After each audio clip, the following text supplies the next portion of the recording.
सभी को नमस्कार।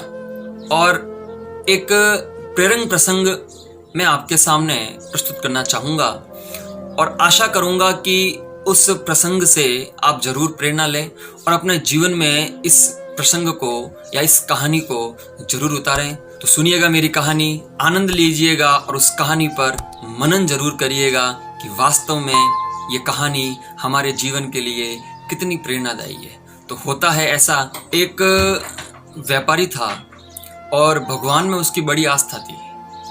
हुआ क्या कि एक दिन वो शहर से अपने गांव आ रहा था और जब वह गांव पहुंचा और बस से उतरा तो वो पैदल अपने घर की तरफ जा रहा था। तो होता क्या है कि उसे एक झाड़ियों के अंदर एक चमकीला पत्थर दिखाई देता है। वो उस पत्थर के पास जाता है और उस पत्थर को उठाता है। मैंने पहले ही बताया कि भगवान में उसकी बड़ी आस्था थी। उसे लगा कि भगवान ने मुझे ये पत्थर दिया है और क्यों ना मैं इस पत्थर का उपयोग मेरे प्रभु के लिए करूं। और उसने वह चमकीला पत्थर एक मूर्तिकार के पास ले जाकर कहता है कि हे मूर्तिकार, इस चमकीले पत्थर से तू मेरे लिए मेरी देवी माँ की मूर्ति बना दे। और वह मूर्तिकार उस चमकीले पत्थर से मूर्ति बनाने के लिए तैयार हो जाता है और वह सेठ वहां से चला जाता है। मूर्तिकार उस चमकीले पत्थर को तराशने के लिए या उस मूर्ति की आकृति देने के लिए उसने पहला हथौड़ा मारा और वो पत्थर इतना कठोर था कि उस मूर्ति पर कोई असर नहीं हुआ। उसने दूसरा हथौड़ा मारा, तीसरा मारा, ऐसे उसने बार बार उस पर वार किए पर उस पत्थर पर कोई असर नहीं हुआ। आखिर में वह हार कर बैठ जाता है। अपने समय अनुसार वह व्यापारी उस मूर्तिकार के पास जाता है और कहता है कि भाई मेरी मूर्ति आपने बनाई कि नहीं बनाई।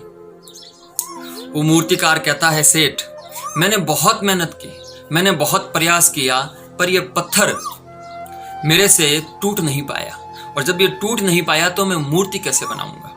वहां सेठ उस पत्थर को ले जाकर के किसी और मूर्तिकार को देता है और उसे भी यही कहता है कि इस पत्थर से एक मूर्ति तैयार कर मेरी देवी माँ की एक मूर्ति बना दे।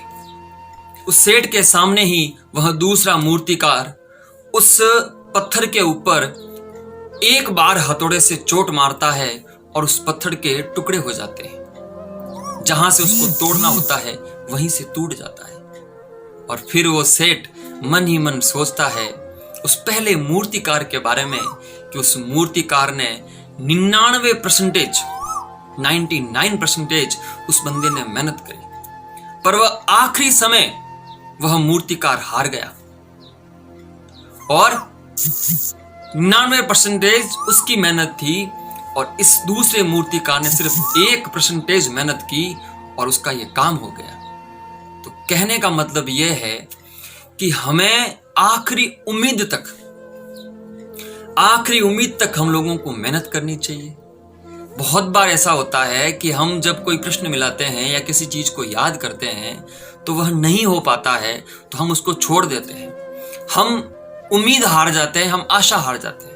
पर ऐसा नहीं करना चाहिए। क्यों? क्योंकि बहुत बार क्या होता है कि चाबियों के गुच्छे की आखिरी चाबी भी ताला खोल देती है। इसीलिए हमें प्रयास करते रहना चाहिए, हमें मेहनत करते रहने चाहिए। भगवान फल अवश्य देता है, हमें हमारी मेहनत का परिणाम अवश्य मिलता है। बस हमें हार नहीं माननी। हम लोगों को मन में ये ठानना चाहिए कि बस हमें प्रयास करना है और हमें उस प्रयास में सफल होना है। इसीलिए मेहनत करते जाओ, फल अपने आप मिलेगा। पर यह है कि आखिर तक हम लोगों को उम्मीद नहीं हारनी। इसी के साथ मैं राहुल भार्गव, जय हिंद, जय भारत, वंदे मातरम।